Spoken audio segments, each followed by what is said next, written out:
Okay, so I'm here today with Frankie, so a little bit different because normally I do these lives over the screens, so we're normally kind of like this, but instead we're like this, which is a little bit different for both of us. So, but you got your cuppa. I have got my cuppa, I'm all ready to go. You're all ready to go, perfect. So it's going to be a little bit weird, but I think we talked to this because, you know, then anyone who's watching this back, they can see us rather than us being like this. So, yeah. So first of all, thank you very much, Frankie, for coming over. Really appreciate you coming round, and just tell us a little bit about who you are and what you do, really. So I'm Frankie Phillips. I'm a registered dietitian, and that's my professional qualification. My other qualification is that I'm a mum of 4. I've got 4 daughters, and yeah, their age, I've got nearly a house full of teenagers. They're aged between 12 and 17. So my oldest, they're twins actually. My twins are 17 years old, about to do their A-levels, so it's kind of lots of stuff going on at the moment for them. And I've got a 15-year-old and a 12-year-old. So I've been through it all when it comes to having those issues, when it comes to, you know, bringing up your babies. When you've got 2 babies at once, it's always a little bit more interesting. And I've got my husband at home, but we don't really have very much support outside of the home. So we've had to kind of muddle our way through, really, and it's been quite a journey. But so yeah, that's me. And professionally, what do I do? So I qualified as a dietitian quite a number of years ago. Went down the road of research. Okay. So all my research is in vegetarian nutrition, plant-based nutrition. So that's my specific area of expertise. I've done loads of work with different groups of people, but most of my work recently has been helping new mums and dads to get to grips with those early days of starting to introduce solids, or weaning, as some people know it, complementary feeding. So all of those kind of questions are the things that I've been dealing with, and so that's kind of where I'm at the moment. Okay, amazing. So explain to me a little bit about the dietitian nutritionist, because bit of a grey area perhaps. I mean, you know, I think lots of us would say, I've heard of a dietitian nutritionist, but I don't know if I could actually explain. Yeah, it is a tricky one, and I think it's one that lots of people get confused about. I think what we see is there's a lot of people out there on Instagram, on other platforms, various places around the web with their own websites, their own promotions, who talk about nutrition, and they call themselves nutritionists. And to be honest, I mean, even you could call yourself a nutritionist, because you don't actually have to have a qualification to be a nutritionist. Having said that, would not want me. Yeah, I've seen your diet. Exactly. Just had a bag of mini eggs. But they are tasty. But when it comes to dietitians, then we know that dietitians have got a recognised qualification, so you can't just rock up somewhere and call yourself a dietitian or promote yourself as a dietitian if you haven't got a registration. And the main thing to remember is that dietitians in the UK are registered with the Health and Care Professions Council. So it's the HCPC, so you could check on their website if you're concerned about somebody's qualifications. So I call myself a nutritionist sometimes, because I think people think it's kind of a better word to use. Dietitians sometimes give this impression of being very clinical and very hospital based. Okay. So I think that's why some people sometimes gravitate towards nutritionists, and nutrition is something that we're all really interested in. So I mean, one of the things that concerns me is that there are lots of bits of information out there on the web and elsewhere where people are talking about nutrition, and it's not necessarily based on good evidence, it's not necessarily based on good science.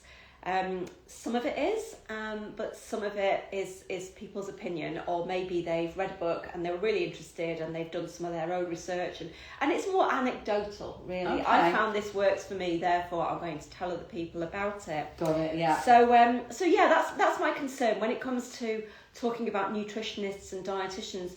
If you've got a dietitian that you're talking to, somebody like me, you've got to have this recognised qualification. It means that you've either done a degree or a postgraduate qualification in dietetics, and nutrition as well is part of that. But if you're calling yourself a nutritionist, you might be qualified with a PhD and a degree and a master's, or you might just be somebody that's done a 2-week correspondence course, or even just set yourself up on your own practice and you've read a book. So that's the main thing to bear in mind, really, is there's lots of nutrition evidence out there. If it's been written by a dietitian, or if you're being talked to with a dietitian, then you can be absolutely certain that it's good, evidence-based, quality information.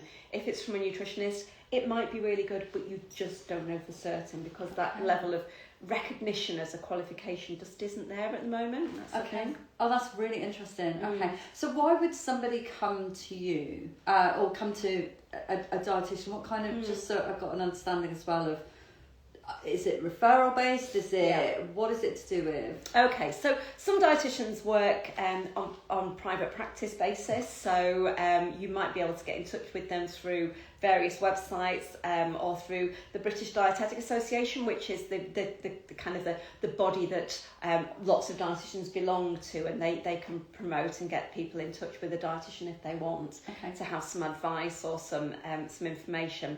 The other thing is that lots of dietitians work through the NHS, so you might be referred if you've got particular problems to do with your diet or your eating, or if your child has problems with their diet or their eating, you might be referred on in the NHS to a dietitian. So, for example, I do some work with babies that have got a cow's milk allergy, so they would be referred by their GP or their paediatrician if they're in hospital, and they would see a dietitian like myself to give advice on introducing milks which are more appropriate for them if they've got that allergy, or if mum's still breastfeeding and they have an allergy, then advising mum about how to avoid certain foods in their diet as well, so that their milk is going to be best for their baby. So it's a whole different range of things that people would come to see a dietitian for. So you might come to see a dietitian because your child's got a cow's milk allergy, for example. Okay. Or it might be that you're concerned about your own health. You might think that you've got a family history of heart disease or diabetes, for example. Okay. You might be concerned about your weight, whether that's increased weight or underweight. You might feel that certain foods upset you. You might have an intolerance or an allergy that you want to explore. And so there's a whole host of things. And then of course you've got clinical conditions, people with kidney disease, people with liver conditions, and people with certain types of cancer that need very specific clinical advice from dietitians. Oh wow! Yeah. And is it always referred, or can there be self-referrals as well? Yeah, so you can self-refer usually to a private dietitian. So if you've got somebody that you're concerned about, if you're concerned about yourself, then you can refer yourself onto a dietitian privately. But you can ask your GP if there's something that you're particularly concerned about. Health visitors sometimes might refer on babies as well to dietitians. So you can refer yourself privately, but it's more likely that you should go through your GP and get that referral on through your GP. Okay, wow. Really interesting. Yeah. Learned a lot there. Yeah. And you said you very much interested in research. So tell me more about that as well. Yeah, so I've had a really interesting career. So I started out doing some research on vegetarian diets, and what I got was a group of people who were eating meat. I got them to change to a vegetarian diet, and then I followed them up for a few weeks after that, 3 months up to that. And I looked at what happens in terms of their weight, their cholesterol, their iron levels, their energy levels, their bowel habit, loads of different things, and how they felt about food. And of course I looked at their nutrition as well. And it was really interesting because lots of people think that a vegetarian is going to be a naturally healthier diet. But actually you can be a vegetarian and still eat quite a poor diet if you're going to be relying on a really limited number of foods. If you're swapping out your meat or fish just for having cheese-based meals all the time, for example, then that's not going to be a healthier way of eating. Having said that, what I'm really interested in now is how people can incorporate more plants into what they eat on a regular day-to-day basis. So things like, I'm really an advocate for people having more beans and pulses in their meals. So one of the things that I love is I have a jar of red lentils next to my cooker all the time. And if I'm making a curry, if I'm making a chili, if I'm making a bolognese, anything like that, I chuck in a couple of handfuls of red lentils, and it ups the protein content. It's really cheap, but it's really high in fibre as well. And we know that probably most people don't have enough fibre. They maybe have about half as much fibre or a little bit more than they actually need, and that's really important for gut health and for general health as well. You know, fibre and our gut and our brain all work in this really close synergy. So having more plant-based foods in the diet mean that you're having more fibre, and actually that's a really positive thing to do for health. Lots of the time dietitians are always asked to, you know, about cutting things down, you know, you need to cut this out, you need to cut that out. But actually I really love giving people positive things to talk about with their food, and by eating more plants, eating more beans and pulses, having more nuts as well and seeds in what they eat really can make a massive difference, not only to fibre but to vitamins and minerals as well, and healthy fats. So it's a complete package of really good nutrients to start adding more of in your diet. Okay. Yeah. And I guess so, see, that perhaps a complete change of habit as well, because I would imagine, or certainly going off myself, you know, we do our kind of weekly food shop. It's pretty much the same kind of thing over and over. And to just, what would be the best way to kind of start introducing that, or to think about that, or to know where to start as well? Yeah. I mean, I always think it's easy to just start incorporating, just start adding one or two new things on a sort of like weekly or even every other week basis, so that you're not thinking, right, I've got to completely overhaul what I'm having, got to get rid of everything in the cupboards. Just do it gradually and make those gradual changes. And if you're cooking for the family, then those things, you know, they just start to become the norm. As I've already mentioned, then red lentils is a really good thing to have. If you're having red lentils next to your cooker, just put a handful in with your bolognese next time you're making it. It's really simple. It doesn't really taste any different, to be honest, and probably people won't notice if you don't mention it, because it just doesn't really change the flavour. It doesn't really change the texture very much, but it's got real benefit in terms of nutrition. So that's my first tip. First week you go shopping, get a bag of red lentils. They're really cheap and they're really convenient to use. Okay. Yeah. Oh, amazing. The other thing that I'd say is you might have seen in the shops they have these bags of mixed seeds. Yeah. So they usually have things like pumpkin seeds, linseed, sesame seeds, sunflower seeds in them. So a whole range of different seeds in a package. And you can add them again to lots of different things. If you eat yogurts, one thing that I really love is when I've got my yogurt, I put a couple of handfuls, that would be a bit too much. Put a couple of teaspoons of seeds in it. Okay. And it gives that kind of more crunchy texture to the yogurt as well. But it's a really tasty thing to add, and you know, those seeds are just going to be topped with nutrients. You've probably heard about my mum bowls as well, my mum energy bowls. Yes. Something that I really recommend to mums who are really struggling with their energy levels, and if you're pregnant as well, and you want to have that little boost. And I know that your boys really like them. They love them, and so you bring them into the Postnatal Pod. So anyone who's come to the Postnatal Pod or is thinking about the Postnatal Pod, they always go down a real treat. So. Yeah, I mean, I'm happy to share my recipe with those mums that come along. They're really great. Yeah. Actually, I won't put it on this. You'll have to come along. yeah, indeed. So yeah, I mean, the energy balls. The idea behind them is that they're just a simple and quick recipe to give yourself a little boost of energy, but packed with nutrients as well, and that will sustain you over a little bit of time. So rather than just going and grabbing a few mini eggs out of your cupboard, then you can get a couple of these out of the fridge, and they're going to be really great for energy and for all those nutrients that we need. And they won't take about literally 5 minutes, isn't it? Oh, less than that. You just get the ingredients out of the cupboard, and it takes me minutes to get those. You can put together enough that last you a week. You know, you can put some in the freezer if you want. Yeah, absolutely. So they work really well. They're a great tip to have. Yeah. And I guess something like that, you know, when I'm going for my mini eggs, I mean, they taste lovely when I'm eating, but not really going to last long. You'll Yeah. get that energy and then that dip again. Yeah. So, you know, I guess. Yeah, I mean, and if you want that sweet taste, then I always say that with the energy balls, one of the things I put in there is chopped dates. And I think dates are just completely underrated as a food. You know, they're another one that's packed with fibre. They've also got some iron in them. Right. And we know that women during pregnancy and actually, you know, women in full stop are often concerned about their iron levels. So just having these little opportunities to boost the amount of iron that they're having can be really valuable. So, and even if you're a real chocolate lover, and I know that you are, then you know you can make these energy balls. You can put some little dark chocolate nibs in them, and that works really well too. So you get to have that little taste of chocolate, but alongside it, you're also having all of those really healthy fats from the nuts and seeds that go in it. And especially for someone who's like fussy, like I am, then. I mean, I say fussy. I mean, I like a lot of varied foods and spice and all the rest of it, but I'm quite picky with what, and especially fruit, veg, which we've already talked about. I won't go into it here. But that is, like you said, it's an easy win, and it's something that even for someone pretty fussy, or I'm thinking of perhaps some mums on here who've got children, you know, preschool, nursery, a bit older age, where you can kind of hide it almost, so they're getting that.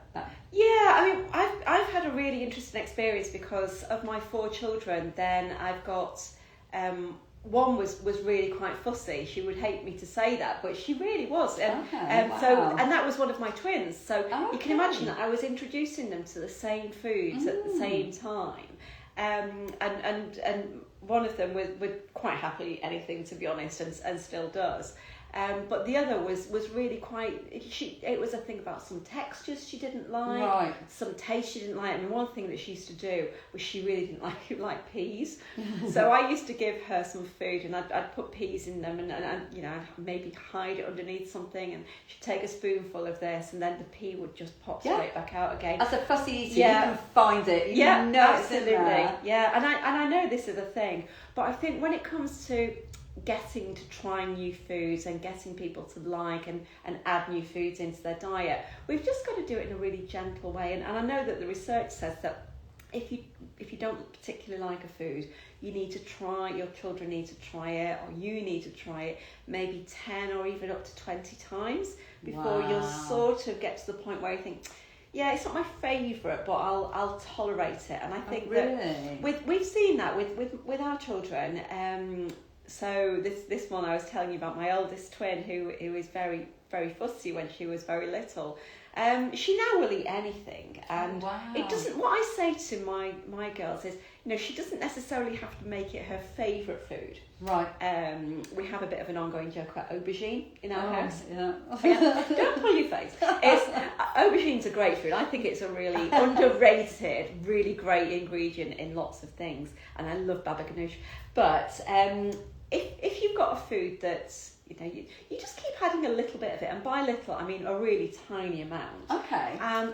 Just keep putting it on the plate. Just make it there. Just, you know, sometimes put it in things just as a very small amount of a recipe.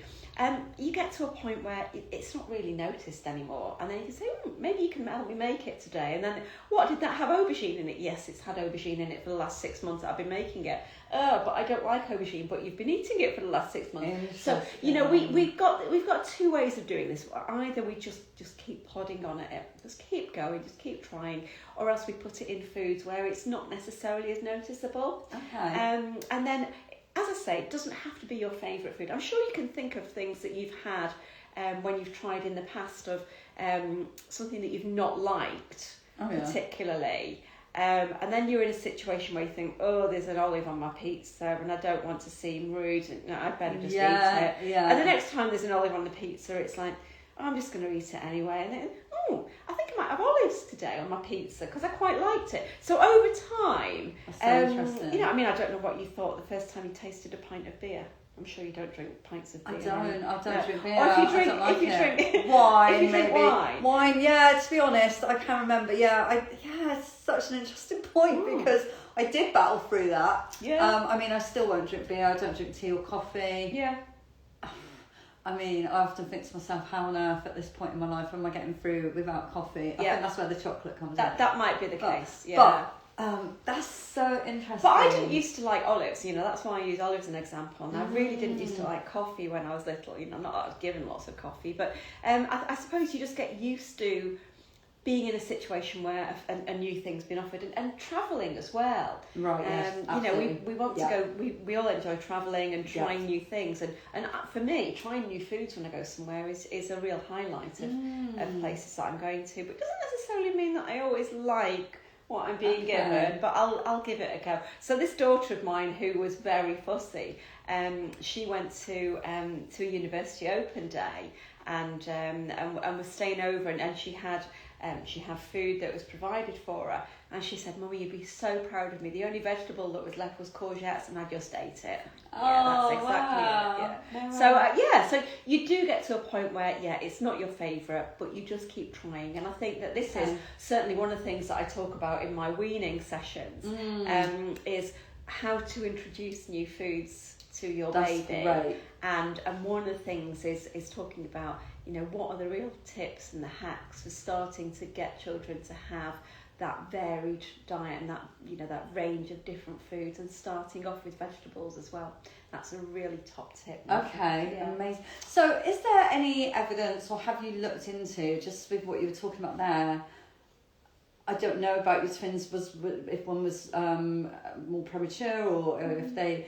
has that got anything to do with it? Like either low birth weights, premature? Is there any kind of evidence towards children being fussier with those kind of starts in life? Not necessarily. I mean, the one thing that we do know, and that there is a lot of evidence for, is that weaning window of, when you start introducing those solids, when you start introducing those first foods, up until about maybe 10, 12 months of age. That's a real opportunity to start introducing as many different flavours, as many different foods, but crucially as many different textures as you can. Okay. Now, it used to be that we'd introduce solids from the age of about 4 months, but the advice now, the recommendation, is 6 months. And we talk about how you know your baby's ready for those first solids when we're talking about this at the weaning session. Okay. But one of the things that's really important is moving on through the stages really quickly. Now, because it used to be 4 months, then we used to do things more slowly. So you'd start off with a really smooth puree, and then they'd stay on different purees for a few weeks, and then they'd very gradually start having something lumpy, and then they'd start having something that was a bit more chunky, and it would take quite a long time, and you'd sort of work through these different stages. But what we talk about now is actually they're developmentally ready at 6 months to move on quite quickly. Okay. So by the time they get to 6 months, then they're ready for finger foods. They're ready for, you might have heard of baby-led weaning, where babies use lots of different textures, and they just they have that opportunity to try lots of different types of food, feeding themselves. So they can have some purees that are loaded onto a spoon, or they can maybe have some sticks of well-cooked vegetables, or some soft pieces of fruit that's they're going to be able to mash easily with their gums, and they're not going to be having very many teeth at that stage. So we can really move on. But going back to your point, and I realise we go off the point. Oh, that's all right. That's all right. So one of the things that there is definite evidence about is having those foods that we introduce at that weaning window of 6 to 12 months that have a range of different textures. And we know that when we introduce all those different textures, so babies are having chewier foods, they're having lumpier foods, by the time they get to 2, then the evidence is that they're actually not as fussy, and they tend to have that variety of different foods in their diet. And even when they're a bit older, so when they get to school age, when they get into their teens, they're not as fussy. And so it really starts from that early stage that our babies can have that range of textures, and that stops them being fussy. And that's evidence, that's what the research has actually shown. Yeah, that's it's really interesting, isn't it? That is, yeah. And I mean, we hear mums saying,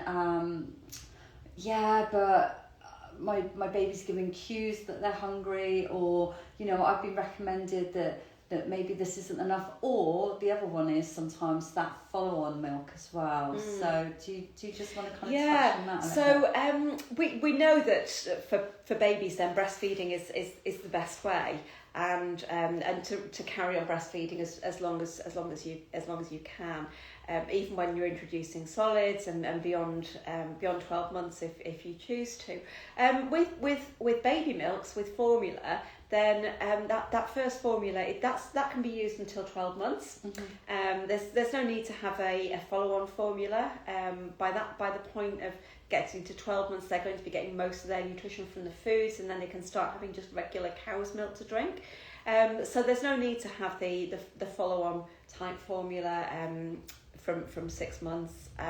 Another really important thing when it comes to formula, and this is something that I talk about at the weaning sessions as well, is how they can manage milk from a cup from the age of 6 months. So if you are still stuck to the routine of bottles and sterilising, actually you can leave that behind from 6 months. Wow. And we can just stick to bottles we can stick to open cups from 6 months. Interesting. So you don't have to keep using bottles. That's true. So I think when it comes to the kind of milks that our babies have, yes, breast milk is absolutely the recommendation. But if you are giving your baby formula, then you can start introducing cow's milk as a drink from 12 months, and you can have that from a cup. We talk about cups as well, and we've got. Have you seen those lidded beakers which you can tip up and they just the liquid just comes out? Yeah. That's what we're talking about when we talk about free flow sippy cups. Or something that is completely open and doesn't have a lid in it. It might go everywhere, it might get spilled, but it's a way of the baby learning how to take the amount of liquid into their mouth that they need safely, so that they're able to swallow it and put the amount of liquid that they need into their mouth. If you're using a bottle, or if you're using a cup that's got a valve in it, then they're still using that sucking motion. And that's really good technique for them to be able to use and to get their milk up until that first 6 months, because that's where they're going to be getting most of their nutrition. But beyond that, then they don't need to have that sucking motion quite so much. Right. So by having that open lidded cup, that open valve, that open free flow cup, then they can develop those oral muscles in a slightly different way, and that's really important for developing their speech, so that they can start babbling, so that they can start making all of those blowing raspberries, all of those different sounds. They can move their tongue around their mouth as well more effectively, and that's a really important thing. I know you've been talking about first aid and safety. Now, lots of people are concerned about choking risk. Absolutely. That's a really big thing, and by encouraging your baby to develop those tongue muscles, those jaw muscles, moving food safely and drink safely around the mouth is a real benefit when it comes to safety and reducing choking risk. So having that free flow cup, so having the baby's milk, or as they go beyond 12 months, if they're starting to have some water, having a free flow cup is really crucial to that mouth development, that jaw, those muscles that are so crucial for speech and for safe moving the food around the mouth as well. Absolutely. And again, it's something with my Montessori background that we talk a lot about. I can remember with my two, they had a tiny little cup that they would, a little glass actually, that they'd have, and I mean, again, great for that developmental, but the key was as well, to not put very much in there. I mean, yes, they're going to spill it, but why do they need, it's not like an adult where we'd fill it up to the top. Actually, for a little one, that kind of to help them succeed and not have all that spillage, we don't need to give them too much. They'll let us know if they want more. And also about their tummies being so much smaller, I think we can tend to forget that. Something again that I know that's talked about with the mums and on weaning and portion size and all of that, which is why I think a weaning workshop, I mean, I can remember doing it with both of mine actually, even though I'd gone through the whole process once. It's amazing how things change. I think it's information that is always good to just top up, and sometimes as well it can be a little bit daunting to start these next phases. I mean, what I say to mums is, you've just you feel like you've just aced that ability to, you've got feeding sorted, they're starting to, if you're lucky, do a bit more sleep. You kind of got yourself into a bit of a routine, and hey, things are working great, aren't they? And then all of a sudden you have to change things again. And I think that really does feel like a milestone that can be a little bit intimidating. It's like, I've got to start something else. Really, I've just got these things now sorted, and I've got to learn something else, and it's really tricky, and it can be quite daunting. So I think that we need to make sure that mums and dads and other people that are around looking after babies are just they feel confident in what they're doing, because I think when you're confident, then you're going to be giving all those positive messages onto your baby. You're not going to be stressed about starting something new, because it does feel a little bit uncomfortable whenever we're learning a new skill. I mean, I can remember being terrified the first time I had to bath my babies, the first time that I had to feed them, the first time that I had to do anything for them. Especially twins. It was a real it was a real tough one to learn all of these really important new skills. So I think that when it comes to starting that journey of introducing foods to your baby, being clued up, being confident, and having just that skill that I know what I'm doing. It's not too difficult. You get there, but I think being clued up about things and feeling that you've got the confidence, and you feel that, okay, I'm going to start doing this, and I know what's next, know what to expect, is really vital, isn't it? Absolutely. And I think what's so great about what you're doing with your weaning workshops or coming along to the Postnatal Pod is, these challenges that we face as mums, whether that's with first or whatever, that we're together in it. And one of the big messages that I love that you put across is you can't pour from an empty cup. And actually having the mums think about themselves first. And again, do you want to just kind of share about when you had your twins?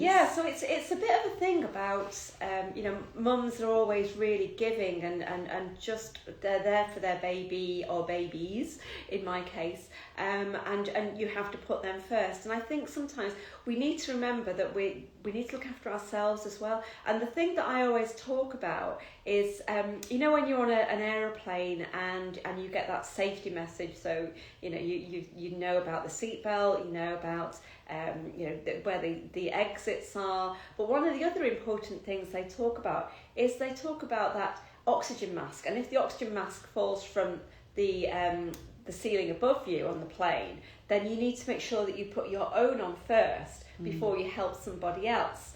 Because when you are safe yourself, when you know that you've got your oxygen, then you can help somebody else. So I like to use that as a similar kind of story to when you're looking after your baby. If you're running on empty, if there's absolutely nothing left in the tank, if your cup is empty, then you're really going to struggle as a caregiver to your baby. And that's something that I experienced and first hand really, that I knew that I could look after my babies, and but I needed to look after myself as well. And that's not said in a selfish kind of way, or in an overtly selfish kind of way. But I know that if I wanted, I was breastfeeding twins, it was really full on. If I wanted to feed them, then I need to make sure that I've got my own nutrition sorted and I've got my own fluid sorted. So if they were waking up and I'm thinking, oh, okay, it's time, I'm going to have to start getting myself ready to feed these babies. I had the most enormous cushion that I used to sit on top of me, and I'd have one baby this way and one baby that way, and it was great. But I couldn't move then. I was a captive audience, and if there was nobody else in the house to help me at that time, I needed to make sure that I was ready set, because I might be sitting there for half an hour, I might be sitting there for an hour. If they were having a long feed and then kind of falling asleep and then waking up again and wanting some more. So I think that we need to get ourselves comfortable if we're feeding our babies, whether it's breastfeeding or with a bottle. We need to sit comfortably with our babies. And if we're sitting there and we're absolutely thirsty or we're really hungry ourselves, then we're not going to be in that calm, sense of ourselves that we can then make our babies feel calm and nourished and supported.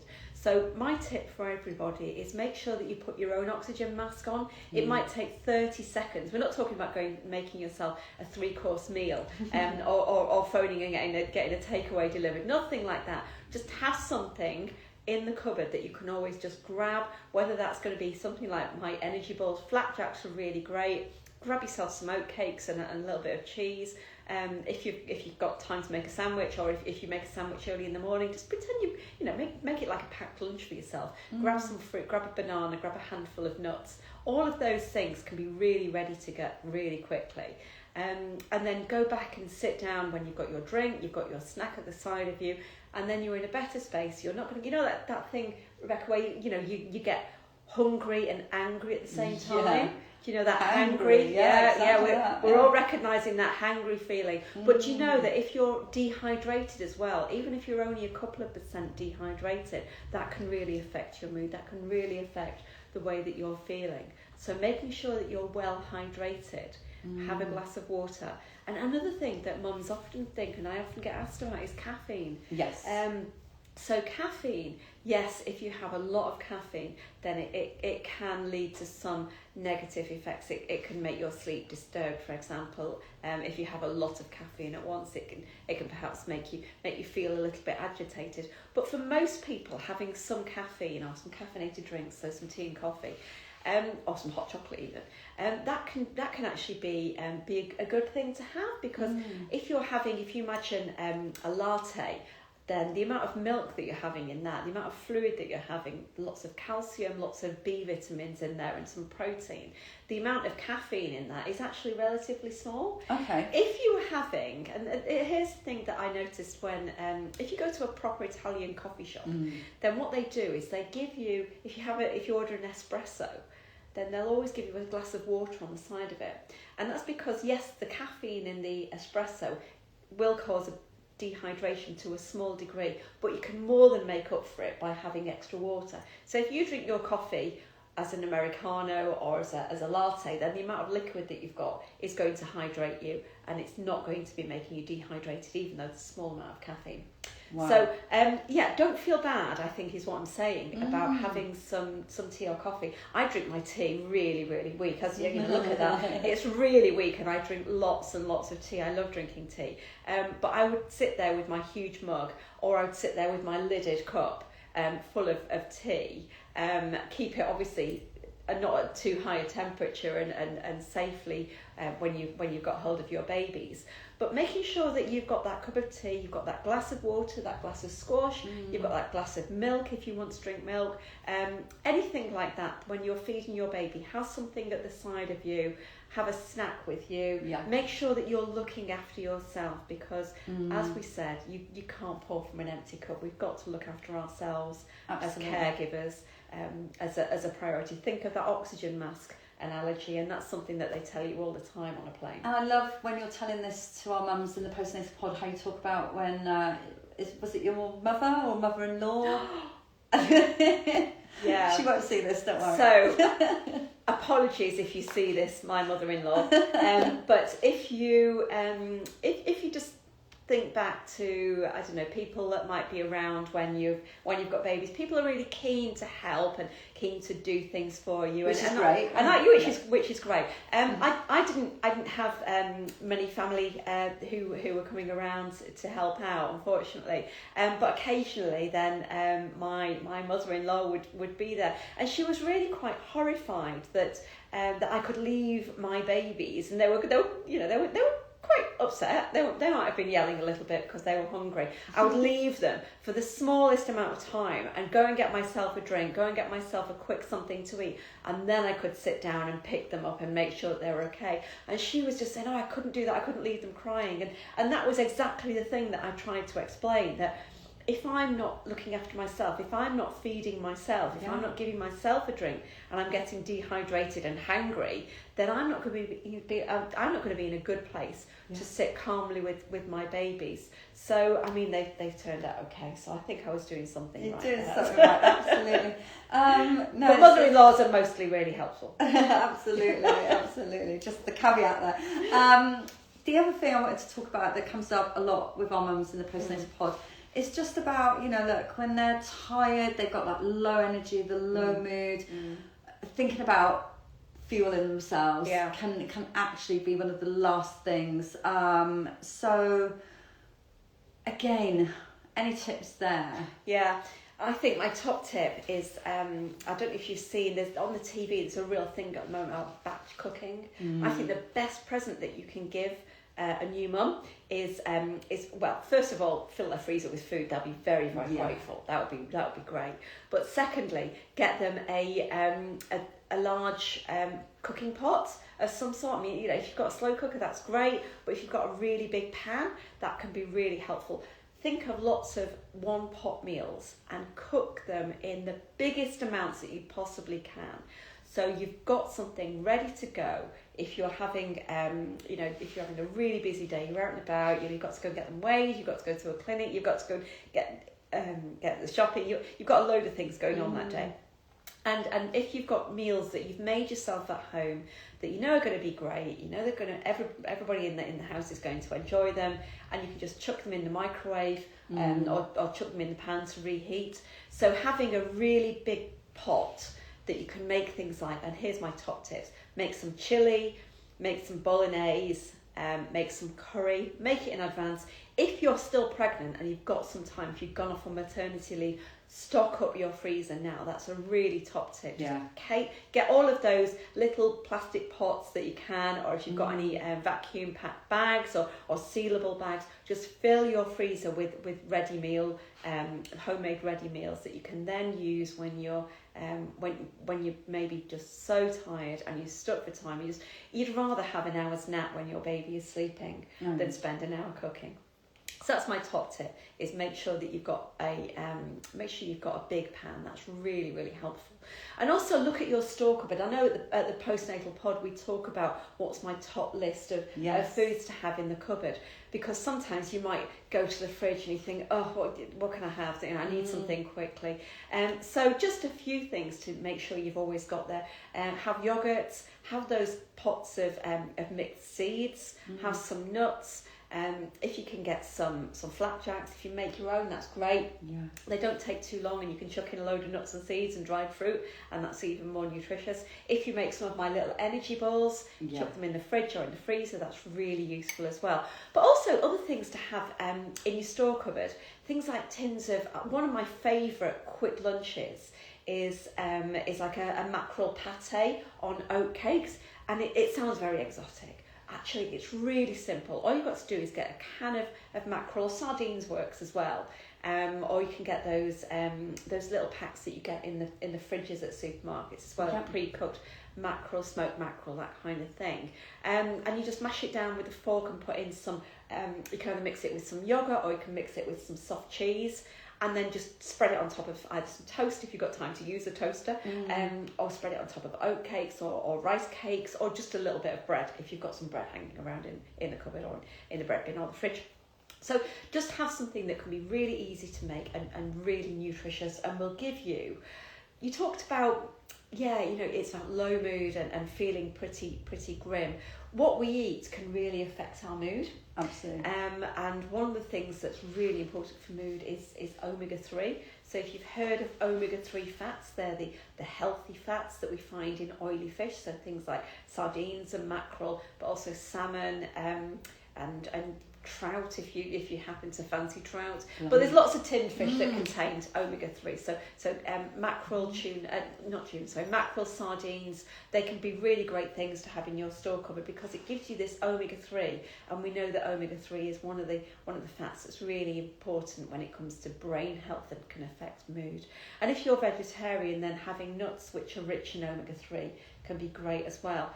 Walnuts are really good, and linseeds or linseed oil, if you manage to get hold of that, really great for omega-3 fats. And that definitely is something that helps with mood. And there's lots of other things. I mean, making sure the top thing is making sure that you're eating, to be honest. Right. Making sure that you're fueling your body, because if we're not eating, if we're not fueling our bodies, then we're going to be running on empty. Absolutely. And that's my constant message is, don't let yourself run on empty. Don't let your cup go empty, because that's going to be a recipe for disaster. Your mood will be affected. And also the other thing is, make sure your cup is full of liquid.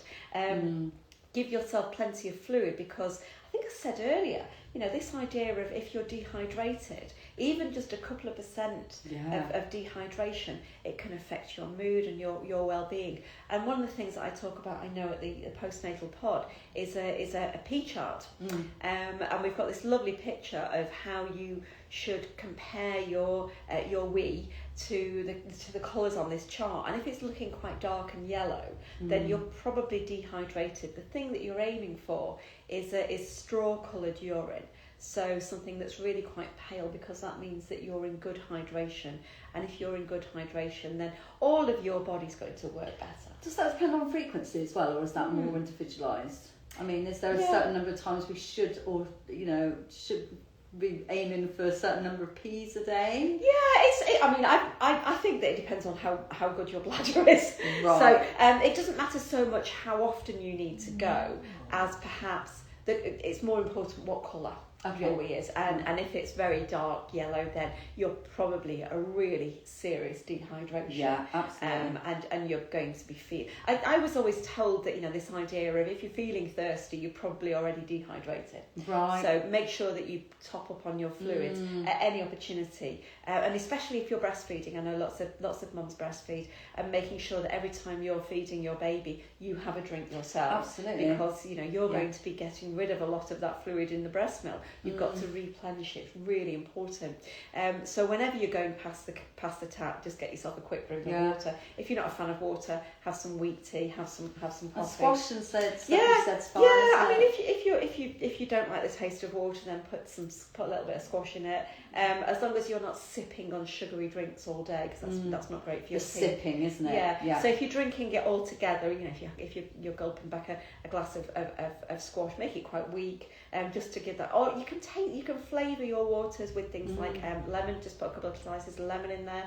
Another thing that's great is mint leaves. I mean, this time of year we're starting to hopefully see some more colour in the gardens. And if you've got mint growing wild in your garden, which it grows crazy sometimes, you can pick a couple of mint leaves and put that in your water. Right. And it tastes great. Or some cucumber or lime.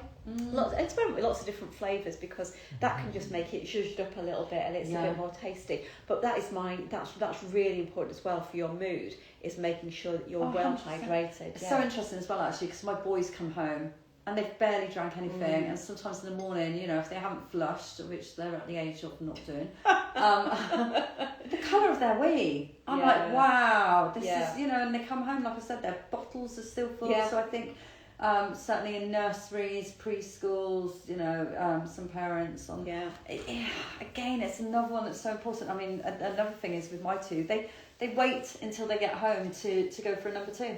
They will not go to school. this is a thing. I think children are concerned sometimes going to the toilet outside of the home. A lot of them don't have locks in the doors at school now as well, or it's that kind of dual boys and girls, or they don't have time. They just they're busy doing something, and they don't get time during their breaks to go to the toilet. And so they're not drinking. So they're not drinking because they don't want to waste their time going to the toilet. Especially in secondary schools, if they have to queue up to use the toilets, it's you've only got a 10-15 minute break. It's not very much time at all if you've got to get across the school site. It can be a real nightmare. I think that making sure that you get when they get home from school, the first thing you do, and the first thing I say to my girls as soon as they get home is have a drink. Really, really important. And I make sure that I follow that through myself. Make sure that I'm going to have a drink. I have a really big mug of tea in the morning. I have a bottle of water that's next to me all day. I just think that if you're going to do, it's one of these just one things. I could think of half a dozen just one things, but I think drinking enough, making sure your cup is full. That's my number one. I love that. I love that. And the other thing that I like that you talk about is to not feel the guilt, like it's if you're having some chocolate or having some biscuits, it's we put enough guilt on ourselves as it is as mums, and I think that's one thing to just let it go. It's balanced diet, right? Yeah, I mean, there is space in everything. Space in your diet for everything. So that includes, plenty of fruit and vegetables. I would say that as a priority. And then having whole grains, having your, starchy carbs, but go for the whole grain varieties. So by that I mean things like having some whole grain breakfast cereals, and things like Weetabix, shredded wheat, porridge is great, brown flakes, fruit and fibre, all of those are really great breakfast cereals. Or mix them up if you're, if you normally have cornflakes, then mix up have a couple of days of having something different. Having whole grain bread or seeded bread can be great as well. If you're going to have rice, I'm not really a fan of brown rice, to be honest. I know it's healthier in some respects, but you can do half and half, or you can do sometimes have white rice, sometimes have maybe one thing that I sometimes do if I'm making curry at home is I'll mix some frozen peas in with my rice, and and I have white rice, but I have the extra fibre in the frozen peas. I love rice and peas. Yeah, it's great. So excuse me, that's okay. I know, it makes me do all the talking. Running out of there. So we've got our fruit and veg, we've got our whole grains, we need protein foods as well. So we've got things, meat, fish, pulses I'm a big fan of, and nuts and seeds, also eggs, chicken, all those kinds of things are the foods that we get lots of our protein from. And then we've got our dairy foods or alternatives if you don't drink excuse me. If you don't drink cow's milk, then you can have ideally a fortified version of a plant-based milk. So you're looking for fortified with vitamin D or vitamin B12 and calcium, ideally. But within all of that, then there is still a little space for those treat foods. So if you're a fan of crisps, having the occasional bag of crisps, having the occasional chocolate biscuit, having the occasional bit of chocolate, or all anyone of those who's watching things. this who knows me knows I'm sitting here just like because the word is occasional, right? Occasional doesn't mean at the occasional hour. It means the occasion. She's going off camera. I am. The occasional maybe a couple of times a week. It's fine. There's space for all of that in the diet, and I think what we really mustn't do is feel guilty about what we're having to eat, because that takes us down a whole different track. And, we've got to enjoy our food, and when we're having a treat, have a treat. And enjoy it, and recognise it's a treat. If your thing is having a hot chocolate, then have a hot chocolate. Don't worry too much about it. What I would worry about is if you were having, loads of treats every day. You're having a piece of chocolate, and you're having a packet of crisps, and you're having a half packet of biscuits, and you're having a hot chocolate. That's probably a bit too much in one day. But there's space for everything in what we eat, and I think that sometimes, we need to remember that life's about enjoyment as well, and we can enjoy lots of the foods that we eat. My mantra. And this makes perfect sense to me, is everything in moderation, including excess. Occasionally having that excess, if it's a party, if it's a celebration, hey, I'm the first to be there with a glass of wine and a piece of birthday cake. Oh, good. So that's good to everything know. In moderation is the main thing, and then if you have a party, then enjoy it being a party. Oh, Frankie, that's brilliant. I mean, there's lots we haven't covered, which we're not going to today. Things like a lot of questions we'll get at the pod is things like when they're tired, when they're up in the middle of the night, what they can go to for their kind of food wins then, to sustain them in those early hours when everything's so much tougher.